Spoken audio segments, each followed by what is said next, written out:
Okay, so we will continue our Elsie written in a country churchyard by Thomas Gray. Okay, this is very long poem. Basically, it is of 33 stanza. So far we have covered many stanzas in last two classes, and we have discussed its background also, how this Elsie was started, on whose death it is related to initially. Okay, after that it has become as a universal poem.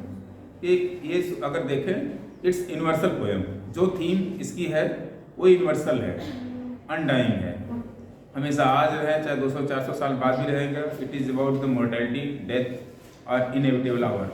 Okay, so let's see. So in the last class we have discussed about the life of rustics who have been buried.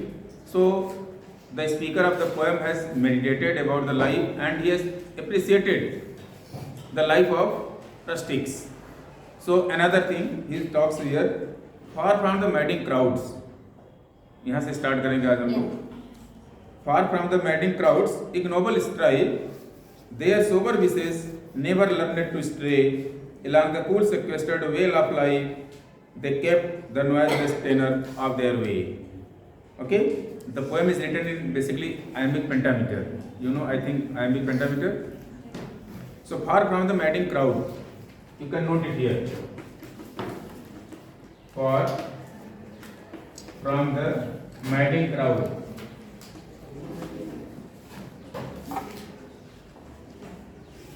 ये नाम, ये line इतना याद कर लीजिएगा. इसके नाम, ये जो स्टार्टिंग लाइन है इस पोएम इसकी, इस स्टेंजा की, इसके नाम पे एक नॉवेल लिखा है थॉमस हार्डी ने.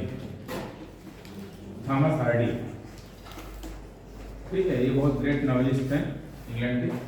तो इनका नाम याद रखिएगा. ये एमसीक्यू में आता है पक्का, ठीक है. कि far from the madding crowd, the title has been taken from elegy written in country churchyard की ये लाइन से लिया गया, इस स्टेंजा से लिया गया है. थॉमस हार्डी, ये एमसीक्यू में पक्का आएगा. अब आप लोग सोचेंगे कि एमसीक्यू में थॉमस हार्डी का नाम कहाँ से आ गया.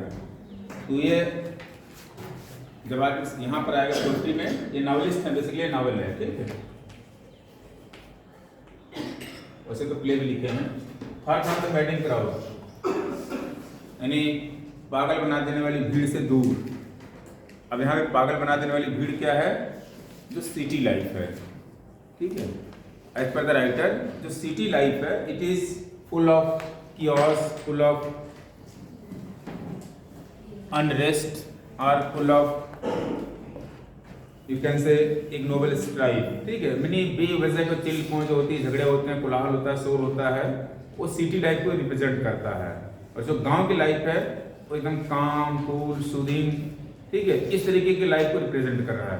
तो यहाँ पे राइटर जो रस्टिक्स जो इस ग्रेवयार्ड के अंदर दफन है, उनकी लाइफ को लेकर के एप्रिसिएट कर रहा है. कैसे? बेसिकली टॉक्स अबाउट और he makes distinction between the city life and the village life. Far from the madding crowds ignoble strive, their sober wishes, sober मतलब शानदार, जो उनकी अच्छी विचार हैं, their sober wishes never learned to stray. कहने का मतलब है कि जो पागल बनाने वाली भीड़ है, यानी जो शहर की लाइफ है, उससे दूर उनकी जो विशेष हैं, never learned to stray, यानी कभी भी यहाँ वहाँ बिखरने के लिए नहीं सोची, या नहीं, यानी वो कभी खत्म नहीं हुई.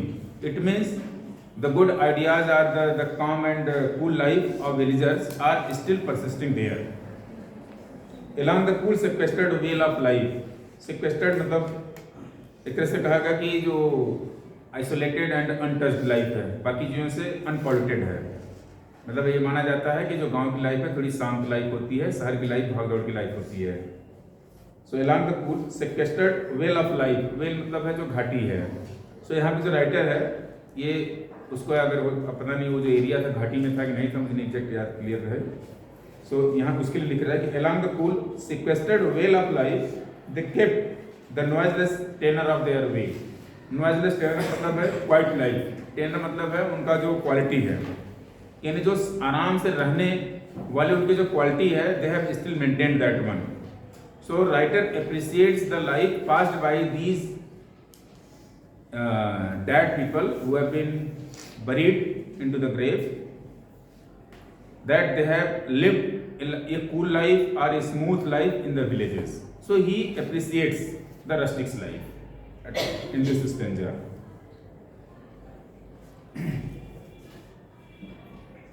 Now, again देखिए, yet even these bonds from insult to protect. Yet even these bonds from insult to protect. Some frail memorials still erected nigh, with uncouth rhymes and shapeless sculptures decked implores the passing tribute of a sigh. यहाँ पे writer again meditate कर रहा है, उनकी life को लेकर के appreciate कर रहा है। किस बात से? Even these bones from insult to protect. These bones मतलब है कि जो डेड बॉडीज बरीड हैं, or you can say the forefathers are the persons, rustic persons who have been buried into the graveyard. उनको लेकर के यहाँ पे कहा जा रहा है कि these bones from insult to protect some frail memorials still erected nigh। ठीक है, some frail memorial मतलब जो हल्की फुल्की उनकी जो मेमोरीज बनाई गई हैं, either in the form of some sculptures। आप देखेंगे कि जो ग्रेव वगैरह होता है उसके ऊपर एक छोटा सा स्कल्पचर्स बना देते हैं जिसको टूम कहते हैं, मकबरा। ठीक है, किसी किसी में बना रहता है, किसी में नहीं बना रहता है, और कुछ लोग उसको याद करते हैं चर्चा में किसी अन्य माध्यम से भी। उसी लिख रहा है Yet even these bones from insult to protect some frail memorial still erected nigh मतलब no, मतलब ऑलमोस्ट नहीं के बराबर। यानी जो ग्रेवयार्ड में पीपल बरीड हैं उनके लिए बहुत न के बराबर मोन्यूमेंट्स वगैरह बनाए गए हैं उनके ऊपर। आगे देखिए क्या लिख रहा है, with uncouth rhymes and shapeless sculptures decked with uncouth rhymes. ठीक है, अनकुथ राइम्स का मतलब है कि जो इररेलेवेंट राइम्स वगैरह उनके बारे में बनाए गए हैं या उनके बारे में जो चर्चा होती है। एंड शेपलेस स्कल्पचर्स डेक्ड, यानी जो टूम्स बनाए गए हैं कुछ उसके ऊपर डेक्ड किए गए हैं, वो क्या कर रहे हैं, इम्प्लोर्स द पासिंग ट्रिब्यूट ऑफ ए साई। ठीक है, साई मतलब होता है किसी को जब आह होता है या दुख होता है, उस जब हम आह भरते हैं उसको साई कहते हैं। से इम्प्लोर करता है मतलब रिक्वेस्ट करता है या उनसे प्रार्थना करता है। क्या चीज़? यानी अब आप समझिए कि ग्रेवयार्ड बहुत बड़ा एरिया है, उसमें बहुत सारे डेड बॉडीज बरीड हैं, उसमें कुछ पे टूम्स बनाए गए हैं, मतलब जो मकबरे बनाए गए कुछ पे। तो ऐसे लग रहा है कि जो मकबरे बनाए गए हैं ये सभी लोगों की मेमोरीज को याद करने के लिए प्रार्थना कर रहा है आपसे। इस तरीके का राइटर इसको एक विजुअलाइज कर रहा है, एक विजुअल इमेजरी आपके सामने प्रेजेंट करने की कोशिश कर रहा है। ठीक है, यानी through these minor movements or you can say these frail movements are frail memories, writer wants that these forefathers who have been buried must be remembered by all। ठीक है, ये उनको एक तरह से ट्रिब्यूट पे कर रहा है। No, their name their years spelled by the unlettered muse, the place of fame and elegy supply, and many a holy text around sea strews that teach the rustic moralist to die। their name their years। ठीक है, यानी जो monuments हैं उस पे कुछ पे नाम लिखे हैं, कुछ पे ईयर्स लिखे हैं, कुछ पे डिटेल्स वगैरह लिखे गए हैं, spelled by the unlettered muse. अब यहाँ पे राइटर हिमसेल्फ ही wants to pay tribute to all those person who have been buried into the graveyard. और कैसे कर रहा है? कह रहा है their names their I spelled by the unlettered muse. Unlettered मतलब अनएजुकेटेड। ठीक है, यानी जो भी उसमें एपिटाफ लिखा गया है, अगर आप देखेंगे जो मोन्यूमेंट्स बनाए जाते हैं उसके ऊपर कुछ न कुछ लिख देते हैं, किसी का नाम होता है, उनके बारे में कुछ अगर होता है तो एक लाइन लिख देते हैं। ठीक है, और जो बड़े बड़े व्यक्ति होते हैं मतलब हाई प्रोफाइल व्यक्ति, उनके टूम पे देखेंगे तो बहुत अच्छी अच्छी लाइनें लिखी जाती हैं, एपिटाफ्स जिसे कहते हैं। एपिटाफ्स बहुत अच्छे अच्छे लिखे जाते हैं, और आप देखेंगे इवन बहुत सारे राइटर्स के एपिटाफ्स बहुत अच्छे अच्छे लिखे हुए हैं। तो ये राइटर भी यहाँ पे विश करता है कि ठीक है, जैसा भी लिखा हुआ है ये अनलेटर्ड म्यूज है, यानी जो कुछ भी लिख दिया गया इनके बारे में ये बहुत अच्छा लिखा है कि इससे इनको याद किया जा सकता है। The place of fame and elegy supply. अब राइटर यहाँ पे अपने एलिजी के माध्यम से through his elegy he wants to pay tribute to all those who have been buried. कैसे? The place of fame and elegy supply many a holy text around she strews that teach the rustic moralist to die. करें कि जो इनके बारे में elegies या जो भी एलिजीज मतलब है शोक गीत, ठीक है, जो सॉन्ग्स हैं, songs, mournful songs that teach the rustics moralists to die. यानी जो ये माना गया है कि ऑल द रस्टिक्स आर मोरलिस्ट. मोरलिस्ट मतलब होता है कि आप कोई भी गलत कार्य जानबूझ करके ना करें. ठीक है, अनजाने में कोई चीज़ हो जाती है अलग बात है, लेकिन जानबूझ करके ना हार्म करना, ना ही कुछ करना. ठीक है, that is to be a moral person. So यहाँ पे एलजी, ये भी एक एलजी लिख करके उन लोगों को याद करना चाह रहा है राइटर. इस एलजी में ये बात कर रहा है कि by this elegy I want to pay my tribute to all those persons who have been buried here, whose tombs are not available. For them also he wants to pay tribute through this elegy. ठीक, इस LG के माध्यम से वो पे करना चाह रहा है. Okay. For who to dumb forgetfulness a prey, this pleasing anxious being ever resigned left the war precincts of the cheerful day, nor cast one longing lingering look behind. For who to dumb forgetfulness a prey. forgetfulness को देखें, ये capital लिखा गया है. ठीक है, यानी जो भूल जाते हैं हम लोग, तो भूलने को यहाँ पे पर्सनिफिकेशन किया गया है, पर्सनिफाई किया गया है, भूलना. ठीक है, अब वो जब भूलना एक पर्सनिफिकेशन हो गया, तो उसके लिए कह रहा है कि जो लोग डम मतलब एकदम शांत, मतलब गूंगा वैसे तो होता है अर्थ यहाँ पे, यानी धीरे धीरे समय के साथ जो भूल जाते हैं लोग, उनको उसका शिकार हो जाते हैं. यानी भूलने का शिकार हो जाना means people forget them with the passage of time. इसके लिए लिख रहे हैं यहाँ पे, this pleasing anxious being ever resigned left the warm precincts of the cheerful day, nor cast one longing lingering look behind. यहाँ पे राइटर ये कह रहा है जो लोग बरीड हो गए, जिनको समय के साथ धीरे धीरे लोग भूल जा रहे हैं, उनकी लाइफ कैसी रही. वो लाइफ अपनी वहाँ पे बहुत ही पीसफुली गुजार दी और वहाँ पे धीरे धीरे वो पास ऑन हो गए. इसी चीज को यहाँ पे दिखा रहा है कि the pleasing anxious being ever resigned. जो प्लीजिंग एंग्जियस है उनका, एवर रिजाइंड मतलब वो लोग कभी एंग्जियस नहीं रहे, जो भी मिला जैसे भी रहे, उन्होंने अपनी जिंदगी अच्छे से गुजारी प्लीजिंग वे में और धीरे धीरे पास हो गए. Left the warm precincts of the cheerful day. Precincts मतलब है यहाँ पे एक कोई बाउंड्री वॉल से है, या एक अहाता, एक एरिया, लिमिटेड एरिया से यहाँ पे. तो जो ग्रेवयार्ड है उसका एक लिमिटेड एरिया है, उसी के लिए लिखा जा रहा है यहाँ पे. Left the warm precincts of the cheerful day, यानी जो उनका जो चीयरफुल डे रहा है, अब वो कहाँ पर दिख रहा है, उस केवल ग्रेवयार्ड में दिख रहा है. क्योंकि वहाँ पर आने के बाद लोग उनके बारे में चर्चा करते हैं, याद कर रहे हैं और वहाँ से उसको फील कर रहे हैं. Nor cast one longing lingering look behind मतलब एक कुल मिला जुला के ये कहना चाह रहा है कि न तो कोई उनके जीवन जो बीत गया, जो the person who have left their life here, people are not lingering their life, they are looking behind them. Means उन्होंने अच्छे कार्य किए, इसलिए कोई उनके लाइफ को लेकर के पछतावा या ऐसा कुछ नहीं कह रहा है यहाँ पे. लोग उनकी जो उन्होंने अपनी लाइफ पास की है, उससे बहुत खुश होकर के उसको याद करते हैं. इस चीज़ के लिए कह रहा है यहाँ पे. Means the journey of villagers are very peaceful and they depart from the world very peacefully. ठीक है, okay. On some fond breast the parting soul relies.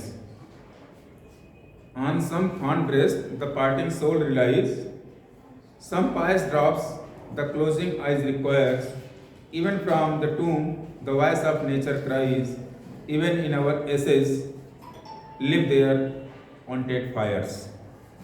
Again यहाँ पे राइटर ये जो रस्टिक्स हैं या जो rustic people who have been buried, उनके साइड को लेकर के उनकी लाइफ को अप्रिशिएट करने की कोशिश कर रहा है यहाँ पे कि on some fond breast parting soul relies. यानी जो पार्टिंग सोल है, पार्टिंग सोल का मतलब है जो व्यक्ति मरने वाला है.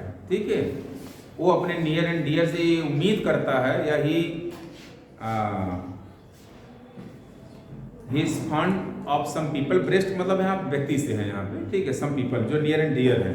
On some fond breast the parting soul relies some pious drops. Pious drops क्या होगा? Pious drops, tears. गुड. ठीक है, यानी ये उम्मीद कर रहा है जो पार्टिंग सोल है अपने लोगों से. Parting soul relies on somebody's यानी जो somebody मतलब जो उनके नियर एंड डियर होंगे, उनसे रिलाई कर रहा है कि उनके मरने पे भी कम से कम कुछ 5 ड्रॉप्स गिरे, ठीक है, यानी उनके मरने पे कुछ लोग उनको रो करके ट्रिब्यूट पे करें। अगर सम 5 drops the closing eyes requires, closing eyes कौन है? यस, जो डेड बॉडीज हैं, ठीक है, यानी जो डेड होने जा रहा है व्यक्ति, वो कह रहा है कि सम 5 drops the closing eyes requires even from the tomb the voice of nature cries. Writer का मानना है कि even from the tomb the voice of nature cries, जो ग्रेवयार्ड है उसमें बहुत सारे ट्रीज हैं, पेड़ हैं, बहुत सारे, अभी देखिए इससे पहले अगर हम लोग चर्चा कर रहे थे तो उसमें आ रहा था कि कुछ घास वगैरह भी हैं सब, तो ये नेचर को शो कर रहा है, ठीक है। राइटर के अनुसार ऐसे लग रहा है कि जो इसमें नेचुरल थिंग्स हैं वो भी क्राई कर रही हैं इनके लिए, ठीक है, इसी चीज को कि even the tomb the voice of nature cries even in our ashes live their wonted fires. और मानो ऐसा लग रहा है कि जैसे जो फायर का मतलब है उनके जो इंटेंस पैशंस, जो एक जीने की उम्मीद थी उनकी, आज भी जीवित है उनके राख में या उनके एसेस में। अब एसेस तो वैसे जलाने पर होता है, लेकिन यहाँ पे जो बरीड है उस चीज को एसेस लिखा गया है। On some fond breast the parting soul relies, some pious drops the closing eyes requires, even from the tomb the voice of nature cries, even in our ashes live their haunted fires। ये जो इसमें है, जो dead body या जो parting soul है, he wants to be remembered, he wants that people should shed some tears on the death of those persons, okay। और ऐसा राइटर का मानना है कि जो नेचर है वहां का वो भी क्राई करता है, ये चीज है।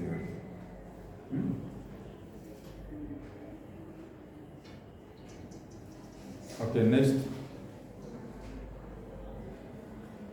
for thee who mindful of the unhonored dead, for thee who mindful of the unhonored dead, dost in these lines their artless tale relate, if chance by lonely contemplation led, some kindred spirit shall inquire thy fate। अभी तक writer ने केवल रस्टिक्स के बारे में बात किया कि जो रस्टिक हैं उनकी लाइफ कैसी है, वो क्या चाह रहे थे। अब राइटर खुद क्या चाह रहा है ये चीज यहाँ पे बताया अपने आप को, ठीक है। फॉर दी मतलब आप लोगों के लिए करें कि for you who mindful of the unhonoured dead, कि अनऑनर्ड डेड का मतलब है कि वो व्यक्ति जो अनऑनर्ड रहे और जो दफन कर दिए गए, उनके लिए माइंडफुल होना, कि बीइंग कॉन्शियस, ठीक है, यानी जो उसमें बरीड हो गए हैं उनके बारे में भी कई बार लोग सोचते हैं, चर्चा करते हैं, उसके लिए कह रहा है यहाँ पे कि for the who mindful, mindful मतलब है बीइंग कॉन्शियस अबाउट समथिंग, यानी उसके किसी चीज के प्रति जागरूक होना है, चेतना रखना। Who mindful of the unhonoured dead, dost लिखा है ना, DOST, इसका मतलब डज है, DOS डज, इसको डज समझिएगा।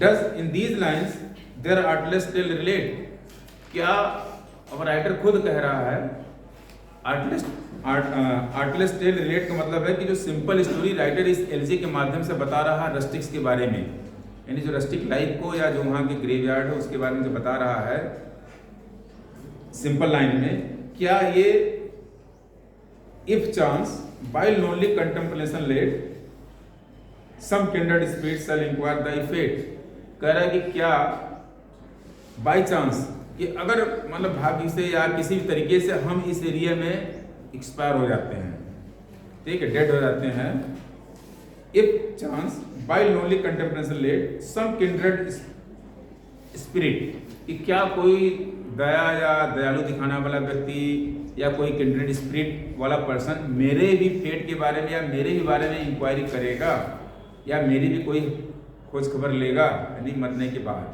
अब राइटर ये कर रहा है कि कहना चाह रहा है कि जो यहाँ डेड बॉडी बरीड हैं उनको तो राइटर याद करके मेमोराइज कर रहा है, ट्रिब्यूट कर रहा है, पे कर रहा है। अब राइटर खुद के लिए सोच रहा है कि क्या अगर बाय चांस हम यहाँ डेड हो गए तो क्या कोई ऐसी स्पिरिट होगा जो मुझे याद करेगा, क्या कुछ लोग होंगे जो मेरे बारे में कभी सोचेंगे, चर्चा करेंगे मेरी। ये मेरे फेट के लिए बारे में सोचेंगे, यानी मेरे भाग के बारे में सोचेंगे, इस चीज को यहाँ पे खुद से प्रश्न कर रहा है यहाँ पे इस पोएम के माध्यम से। अब आगे देखिए क्या जवाब मिलता है उसको या क्या कैसा होता है, ठीक है, या क्या वो लिख रहे हैं। ओके, हैप्पीली सम होरी हेडेड स्वेन में से, हैप्पीली सम होरी headed swain may say, oft have we seen him at the peep of dawn, brushing with hasty steps the dews away to meet the sun upon the upland lawn. अब यहाँ पे writer ये उम्मीद कर रहा है कि शायद हो सकता है कि कुछ लोग इसमें से जो बुजुर्ग टाइप हों, यहाँ पे देखिए वर्ड जो लिखा हैप्पीली, हैप्पीली मतलब परहैप्स, HAPLY लिखा है हैप्पीली, ठीक है, हैप्पीली मीन्स परहैप्स, कि शायद सम होरी हेडेड स्वेन, होरी हेडेड मतलब है ग्रे हेयर्ड, ठीक है, ग्रे हेयर्ड मतलब बुजुर्ग टाइप, बूढ़ा टाइप, स्वेन मतलब है व्यक्ति, पर्सन्स, ठीक है, करेक्ट, कुछ हो सकता है कुछ बूढ़े लोग जो उसको देखे हों, ठीक है, हैप्पीली यानी परहैप्स सम होरी हेडेड स्वेन में से कह सकें, क्या कहें, ऑफ्ट मतलब often, have we seen him at the peep of dawn, कि हाँ हम लोग उसको सुबह सुबह, पीप ऑफ डॉन मतलब अर्ली इन द मॉर्निंग, देखे हैं, कहाँ, brushing with hasty steps the dews away, brushing, brush करने का मतलब है यानी सुबह सुबह मॉर्निंग वॉक पे वो जाते थे तेजी से, ड्यूज को स्टेप्स करते हुए, to meet the sun upon the upland lawn, to meet the sun मतलब वो हो सकता है कि वो घाटी टाइप, जबकि जैसा कि ऊपर पहले बताया घाटी टाइप था ना, वैली की बात किया उन्होंने, तो कह रहा है कि हाँ हो सकता है कुछ बूढ़े लोग या कुछ होरी हेडेड स्वेन ये जिक्र करें कि हाँ हमने उनको अर्ली इन द मॉर्निंग सुबह सुबह देखते थे ऊपर जाते हुए, ठीक है, ऐसा लगता है जैसे लग रहा है सूरज से मिलने जा रहे हो, to meet the sun upon land on, ठीक है, अपलैंड ऑन, करने का मतलब है राइटर यहाँ पे उम्मीद थोड़ा सा लगाया हुआ है कि हो सकता है कि मेरे मरने के बाद भी लोग मुझे याद करें, ठीक है। आगे देखिए क्या होता है, there at the foot of yonder nodding beech that wreathes its old fantastic roots so high, his listless length at noontide would he stretch and pore upon the brook that babbles by. अब ये continuation में चल रहा है कि जो बूढ़ा क्या सोच रहा है या अन्य लोग क्या चर्चा करेंगे, इसके बारे में राइटर खुद ही सोच रहा है, यहाँ पे लिख रहा है, कह रहा है there at the foot of yonder nodding beech, beech BEECH है, देखिए यहाँ पे बीच मतलब है ट्री, ठीक है, एक तो बीच आपने समुद्र वाला बीच पढ़ा होगा, यहाँ पे बीच है, ये ट्री, और यॉन्डर, ठीक है, indicating something at distant, indicating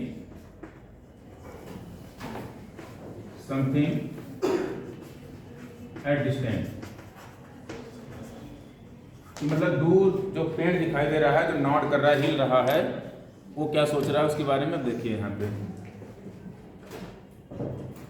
there at the foot of yonder nodding beech, यानी जो दूर ट्री है वो हिल रहा है या झुका हुआ है, that reaches its old fantastic roots so high, उसके जो रूट्स हैं ये ऐसे मतलब थोड़ा सा मुड़े हुए टेढ़े मेढ़े इस तरह से है जैसे लग रहा है कि रीत बना हुआ है, रीत मतलब होता है फूलों का माला, ठीक है, रीत, रीत आप देखेंगे जब कोई डेड बॉडी हो जाती है तो उसको जो फूल को माला चढ़ाते हैं ऐसे गोला वाला बना करके एक सर्किल टाइप, उसको रीत कहते हैं। तो ये जो पेड़ की जड़ें हैं ये इस तरह से ऊपर नीचे घूमी हुई है, जैसे ऐसे लग रहा है, जैसे लग रहा है कि वो एक रीत बनाई हुई है और वो डेड बॉडीज के ऊपर पड़ी हुई है, ऐसा टाइप फील हो रहा है, मतलब एक नेचर चाह, यहाँ पे देखो नेचर को रिप्रेजेंट कर रहा है यहाँ पे रीत के माध्यम से। There at the foot of yonder nodding beech that wreathes its old fantastic roots so high, his listless length at noontide would he stretch and pore upon the brook that babbles by, मतलब वो कह रहा है कि कुछ लोग शायद वो कहते कि हाँ यहाँ से जाता था, वो जो पेड़ की जड़ जो थोड़ी ऐसी उठी हुई दिख रही है वहाँ पर रेस्ट करता था, जो कि वहाँ पर हिज लिस्टलेस लेंथ, लिस्टलेस में लेंथ मतलब उसकी जो शरीर थी लिस्टलेस यानी थकी हुई शरीर थी, टायर्ड बॉडी, लिस्टलेस लेंथ मतलब यहाँ पर टायर्ड बॉडी है, टाइड बॉडी कह रहे थे एट द नून टाइड, यानी दोपहर के समय में वहाँ आता था और स्टेस करता था। And pore upon the brook that babbles by. Brook का मतलब है नदी कोई रही होगी या एक स्ट्रीम जो धारा होती है उसको ब्रुक कहते हैं। बेबल्स बाई मतलब जो कंटिन्यूस फ्लो है, मर्मरिंग साउंड के लिए है। ये यहाँ पे ऐसा लग रहा है कि नेचर भी उसको ट्रिब्यूट पे कर रहा है, और जो अपनी बॉडी थी उसकी दोपहर में आता था, रेस्ट करता था वहाँ पे, और जो साइड में नदी है उसकी मरमर वहाँ पे सुनाई देती थी। तो यहाँ इसको ऐसा लग रहा है कि ये जो ट्रीज हैं या नेचुरल थिंग्स हैं लाइक रिवर और बे, ये भी एक ट्रिब्यूट पे कर रहे हैं अपने माध्यम से। ठीक है, that's all for the day.